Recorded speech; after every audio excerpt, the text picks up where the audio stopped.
Rhineland, Germany, April 1945, 60 seconds until murder becomes memory. The village square reeks of ash and death. Smoke rises from broken buildings like ghosts searching for heaven. Lieutenant James Avery walks through the wreckage. His rifle hangs loose, boots crushing glass that used to be windows. A bakery, a classroom, someone's ordinary life. Then he sees her, a woman, nurse's uniform ripped at the shoulder, covered in mud and blood, tied to a wooden post in the middle of the square. Above her head, a sign painted in angry letters, Veteran, Traitor. The crowd circles her like wolves. 20 people, maybe 30. Old men in worn coats, women with starving faces. A child kicking stones. Someone spits. The sound hits the ground like a slap. Avery feels it before he understands it, the rifle in his hands. The uniform that marks him as friend and enemy. The woman's head hanging down, but still breathing. 60 seconds. That's all he has before someone in that crowd decides waiting is worse than guilt. He shouldn't be here. His unit was sent to guard the eastern road. Check for mines. Mark the dangers. Let the village handle itself. But a woman's scream pulled him in, sharp, sudden, cut short by someone's hand. Avery signals Corporal Doors, stay back, safety on, no shooting. He walks into the square alone. The crowd turns. An old man in a stained hat steps forward, pointing at the woman like she's evidence in a trial that already ended. She helped your men, he says. She gave them water while our boys bled. She is a traitor. Avery's heart pounds in his throat. He stood in burning houses and felt calmer. This is different. This is a village trying to heal itself by opening the wound wider. He looks at the woman. Her wrists are raw and bleeding where the rope cuts. Her face is purple and gray with bruises, but her eyes, when they lift to meet his, aren't begging. They're tired, accepting. What happens next will test the thinnest line in war.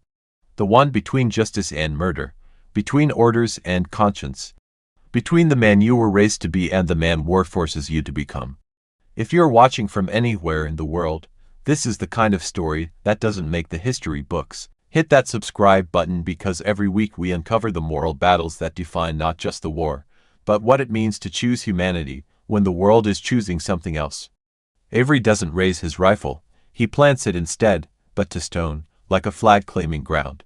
Halt. One word, German, clean as a blade. The crowd stops, not from fear, but from surprise. They were a river flowing, now they're water pooling, confused which way to go. The old man in the hat recovers first, his voice rises, angry, practiced. This does not concern you, Herr Offizier. This is German justice, our village. Our traitor.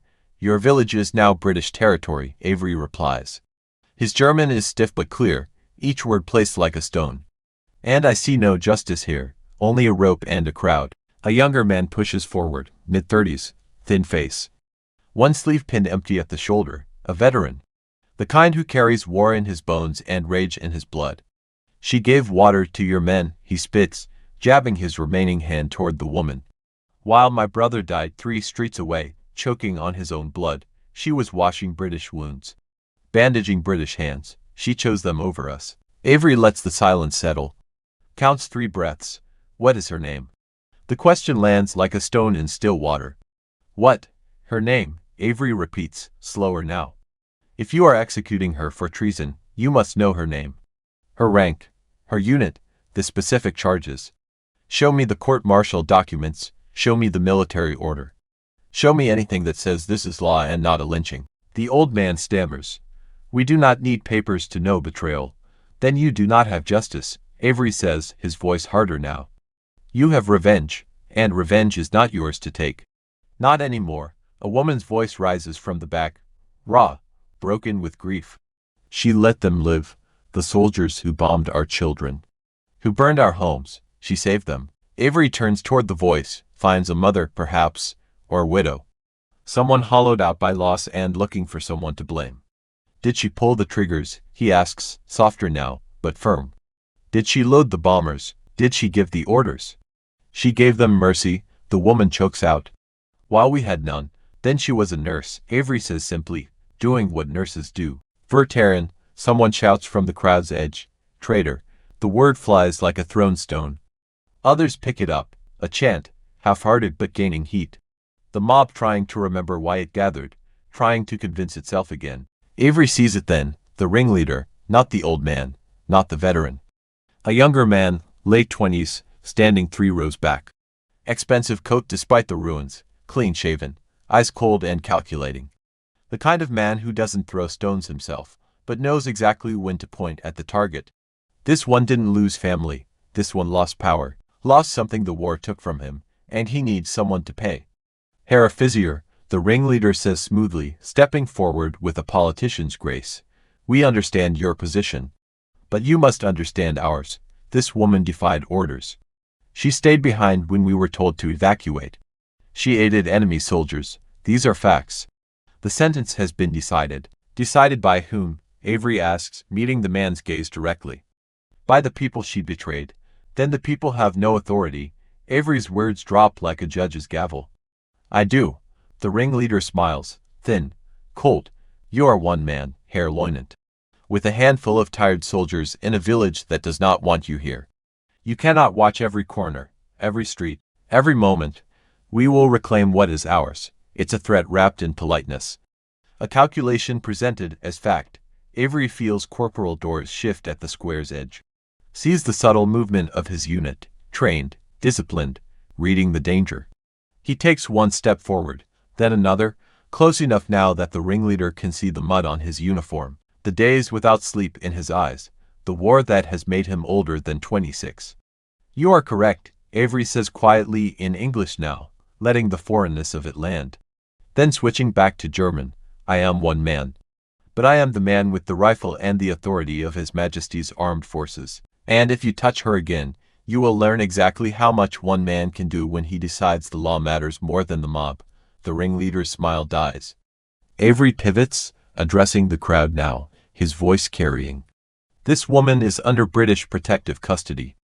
Any attempt to harm her will be considered an act of war against Allied forces and will be met accordingly. If you have charges, you will submit them in writing to military government.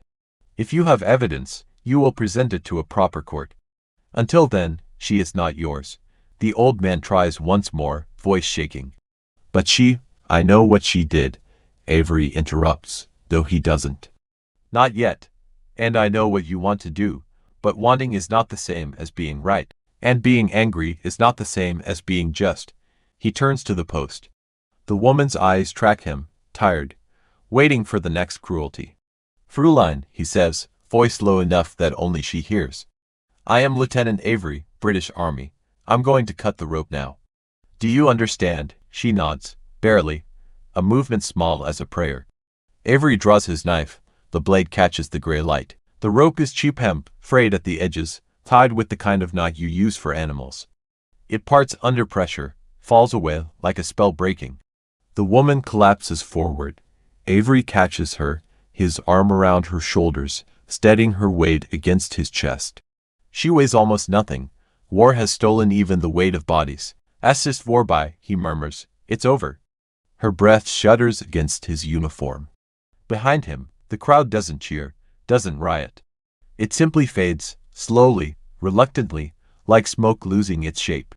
The ringleader melts back into the rubble.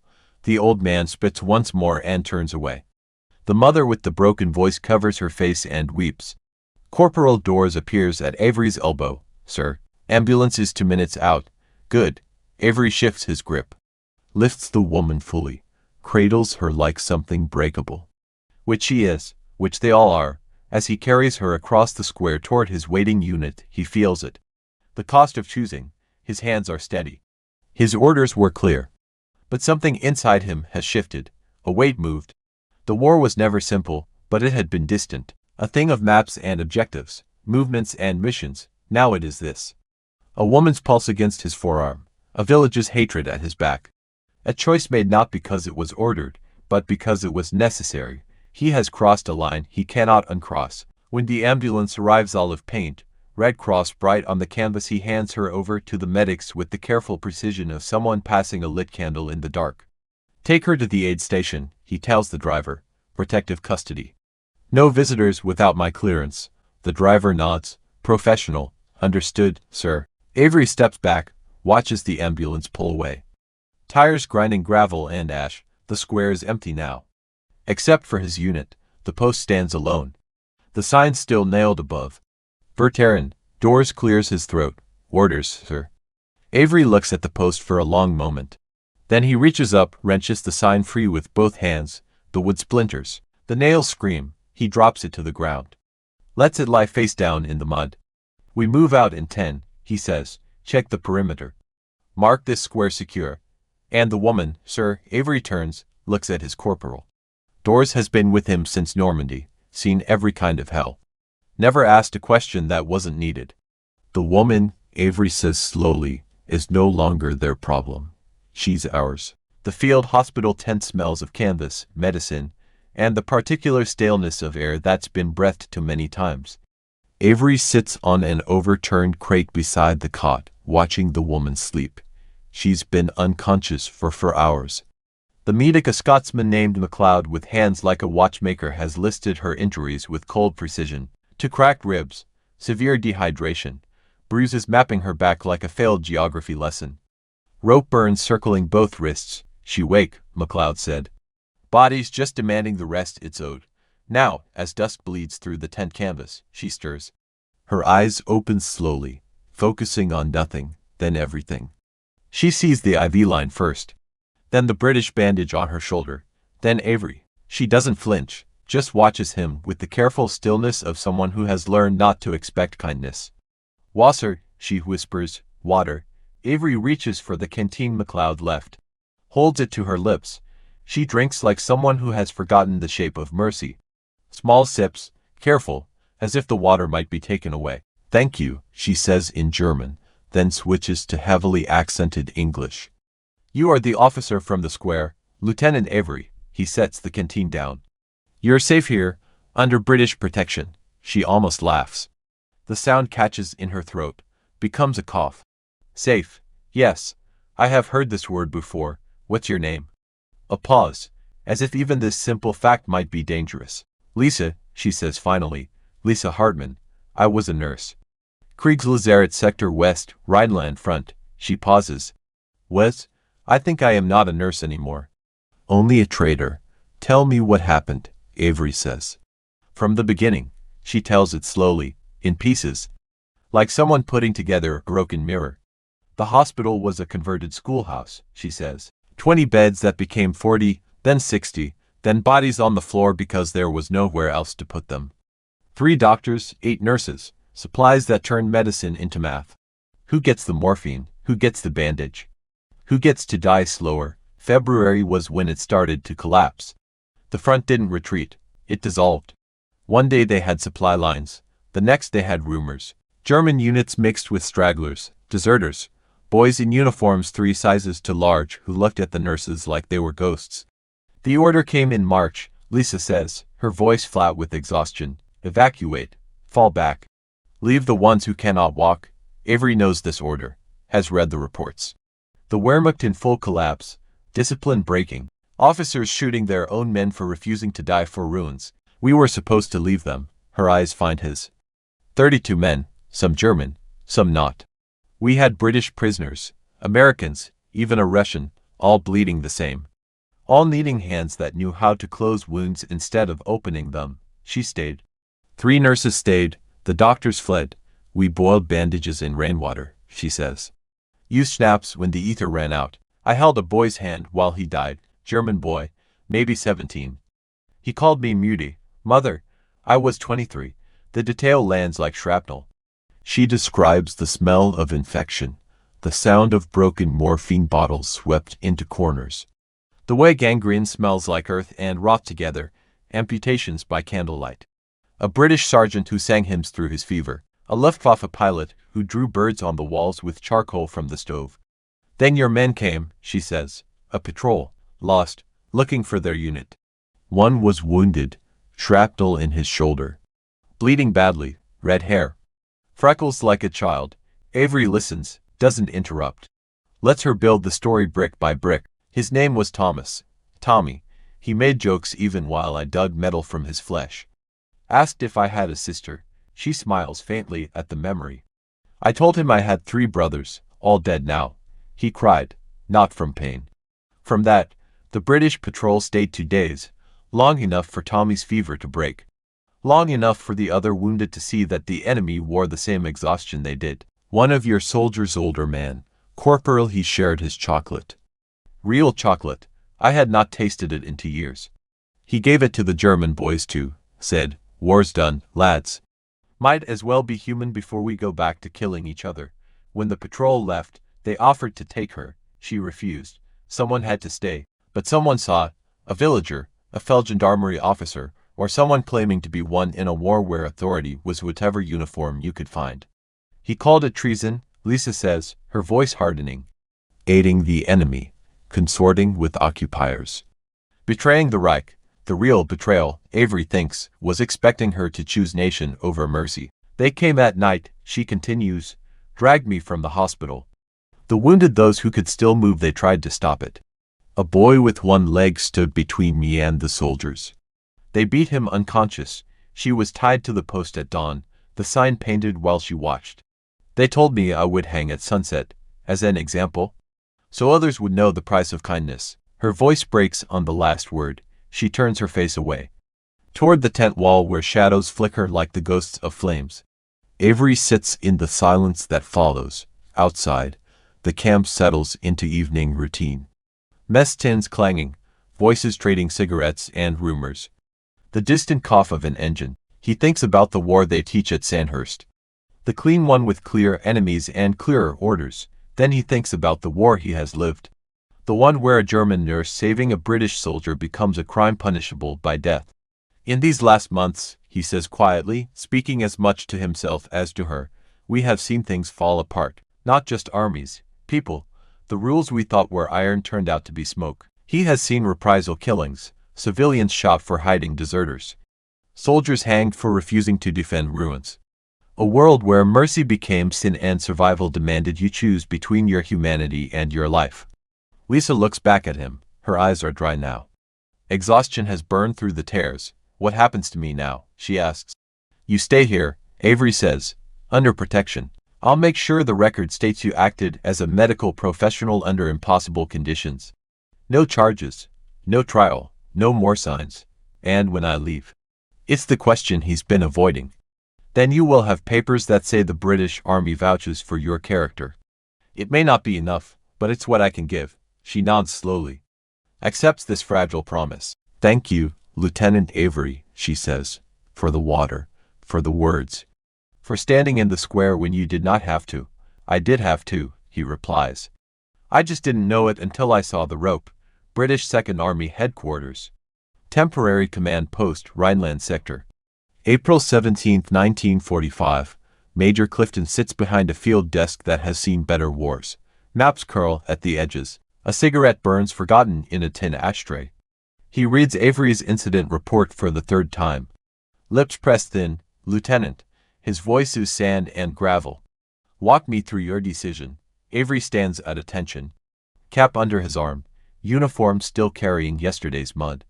Sir, I encountered a civilian detained without proper authority. I assessed the situation as extrajudicial punishment and intervened per Article 27 of the Geneva Convention regarding, I know the bloody convention. Avery. Clifton drops the report. What I do and know is why you thought it was your job to play judge in a German village square. With respect, sir, I was preventing a murder. You are exceeding your authority. Clifton leans back. Chair groaning. Your orders were checkpoint security. Not social work. Not playing savior to every sob story in a nurse's uniform. The words land like a slap. Avery keeps his face neutral. Parade ground blank. She wasn't a sob story, sir. She was a prisoner about to be executed by a mob. A German prisoner, in a German village. Dealing with German justice, or injustice, if you prefer. Not your problem. Silence fills the space between them. Heavy as smoke, Clifton sighs, suddenly older. Listen, James, I understand the impulse. God knows I do. But we're not here to referee every score they want to settle. We're here to secure ground, establish order, and move east. The minute you start caring about every rope and post, you stop being a soldier and start being, what, sir? A liability. The word sits between them like unexploded ordnance. Permission to speak freely, sir. Clifton waves a hand. You're already waist deep. Might as well wade in. If we ignore civilians being murdered in our jurisdiction, we're not establishing order. We're sanctioning chaos. We become complicit in the very barbarism we're supposed to be ending. Careful, Lieutenant. That sounds dangerously close to philosophy. We don't pay you to philosophize. We pay you to follow orders. My orders, Avery says quietly, include upholding the laws of war, even when it's inconvenient. Clifton studies him for a long moment. Then reaches for his cigarette, finds it cold, lights another. You know what your problem is, Avery. You still think war has rules. From Lieutenant James Avery's personal diary. April 17, 1945. Mother would say I'm making things complicated again. She always said I thought too much, that thinking was a luxury soldiers couldn't afford. Maybe she was right, but I keep seeing the rope, the sign. The woman's face when I cut her free, the way she folded like something held together by will alone. Clifton asked me why I intervened. I gave him the official answer, Geneva Convention. Proper authority, legal duty, but the truth is simpler and more damning. I intervened because if I hadn't, I would have become the kind of man who walks past a lynching. I would have become the kind of man who lets convenience murder conscience. Is that philosophy, or is that just being human? Avery writes at a borrowed desk in the officer's mess. Cup of tea gone cold beside him. Around him, the machinery of war continues. Radio chatter, boots on duckboards, someone arguing about fuel. He thinks about his brother. David died at Dunkirk. Shot while covering a retreat that saved 30 men. Posthumous commendation. A medal sent to their mother in a box she never opened. David believed in duty above all, duty above doubt, above fear, above the small voice that asks why. Avery enlisted 3 months later. Tried to fill the space his brother left. Tried to be the kind of soldier David was, certain, unwavering, faithful to orders as if orders were gospel. But war teaches you things training doesn't. It teaches you that orders come from men, and men make mistakes. It teaches you that duty can be a suicide pact if you're not careful. It teaches you that sometimes the most important thing you can do is say no. David never learned that. David died believing. Avery is still trying to figure out what he believes in. The chaos of post-liberation Europe sprawls beyond the command post like a fever dream. Villages police themselves with rope and rumor. Civilians take revenge on collaborators, real and imagined. Women are shaved, beaten, paraded through streets. Men are shot in ditches for crimes as vague as working with them or as specific as being seen. The Allies tried to impose order, but order is a fiction in a world where the rules dissolved months ago. Military government issues proclamations. Villagers ignore them. Soldiers patrol streets. The revenge happens at night. Avery has seen it in the last weeks alone. A French woman stoned for sleeping with a German. A Dutch mayor hanged for requisitioning food. A Belgian priest beaten for sheltering deserters. Justice as catharsis, punishment as purge. And the soldiers caught between. Do you intervene? Do you let it happen? Do you draw the line? Or do you acknowledge the line is already ashes? Mercy is not mission, Clifton said. But what is the mission if not to prevent the world from eating itself? British 2nd Army HQ. Later that evening, Clifton finds Avery smoking outside the mess tent, watching the sky darken over the broken landscape. You're not in trouble, the major says without introduction. Officially, the report will note your actions as within acceptable discretion given fluid circumstances. You'll get no commendation, but no reprimand either. Thank you, sir. Don't thank me. I'm still not sure you were right. Clifton lights his own cigarette. Exhales slowly, but I'm not sure you were wrong either. And that bothers me more than I care to admit. They stand in silence. To men watching the same war from different angles. Can I ask you something, sir? If I say no, will it stop you? Did you ever wonder if we're the traitors? Clifton turns, eyebrow raised. Explain. We swore oaths to fight barbarism, to defend civilization, to uphold certain principles. But how often do we ignore those principles because enforcing them is inconvenient? How often do we look away because looking costs too much? Every day, Clifton says quietly. Every single day. Then who are we loyal to, sir? Really? The major considers this. Ash falls from his cigarette like snow. I think, he says finally, we're loyal to the idea that someday, when this is over, we might still recognize ourselves in the mirror. That's the best I can offer you, Lieutenant. The rest is just surviving until we get there. He grinds out his cigarette. Turns to leave, then pauses. The nurse, Lisa. What happens to her? She stays under British protection. I've arranged transfer to a DP camp with proper documentation. After that double quotes Avery shrugs. After that, she's a German woman in a Germany that may not forgive her for being kind. So you saved her for what? 6 months, a year. I saved her for 1 day, Avery says. The day she was about to die. That's all any of us can do. Clifton nods slowly. Maybe that's enough. Maybe, Avery echoes. Or maybe it's just what we tell ourselves so we can sleep. The Major walks away. Boots crunching gravel. Avery finished his cigarette. Watching embers fall like small surrenders. Above, stars emerge through the smoke. Indifferent, eternal. Watching a world that eats itself and calls it justice. Tomorrow he will return to duty. Will clear roads. Secure checkpoints. Follow orders. But tonight, he is a man who cut a rope and wonders if compassion is disobedience or if obedience without compassion is the greater betrayal. April 23, 1945. British DP Processing Center, Rhineland. The paperwork takes longer than the rescue. Lisa Hartman sits across from a clerk who types with 2 fingers. Hunting and pecking through her testimony. Name, age, occupation, circumstances of detention, reason for British intervention. The clerk asks if she has family. She says no. He asks if she has a destination. She says no. He stamps 3 forms. Files them in a folder that joins hundreds of others in a canvas bag destined for an archive that may never be opened. Next, the clerk calls. Lisa stands, holding a paper that says she is a displaced person under Allied protection. It does not say she is innocent. It does not say she was right. It says only that she exists. And that for now, that is enough. Avery watches from the doorway. She sees him, nods once. Acknowledgement, not gratitude. Gratitude implies debt. What passed between them in that square was something else. Something without a name in any language he knows. Where will you go? He asks. West, she says. Away from the ruins. Perhaps to family I hope still breathe. Perhaps to no one. It does not matter. I am alive. Which means I must continue being alive. If you need anything, you have given what you could, Lieutenant. The rest is mine to carry. She walks away, folding herself into the river of refugees that flows west like water finding its level. Avery watches until she disappears into the crowd. Another story the war will swallow and never fully digest. He wonders if he will remember her face in 10 years, 20, or if she will become just another moment in a war built of moments. Important when it happened, inevitable when it's over. Avery returns to the square before his unit moves out.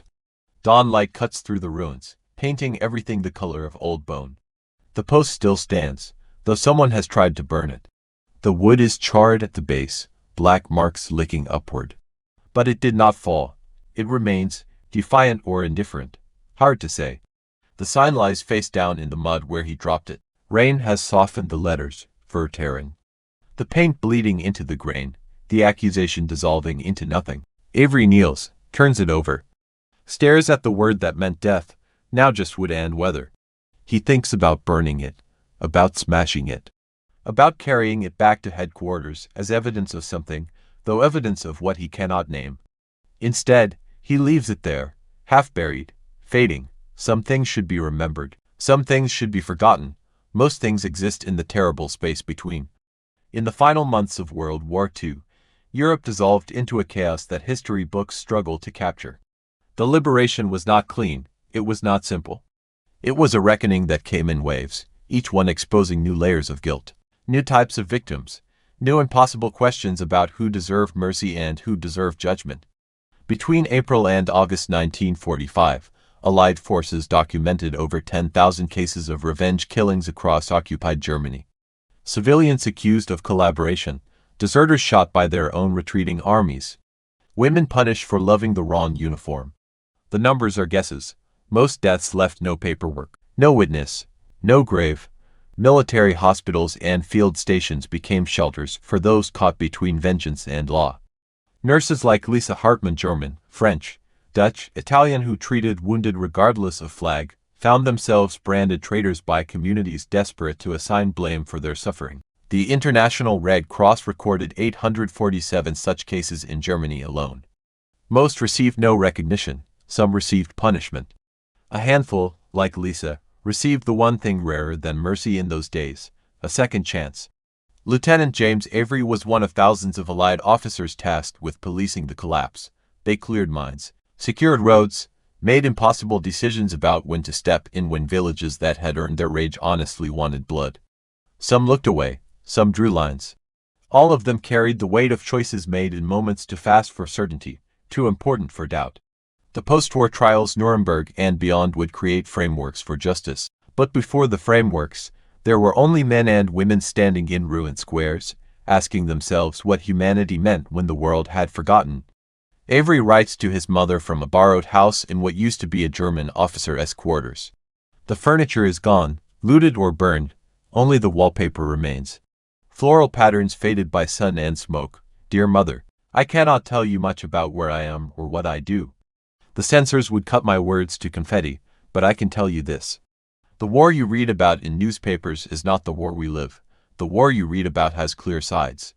The one we live has only shades of gray, each one darker than the last. I think of David often, wonder what he would have done in my place. He always knew the right answer, or seemed to.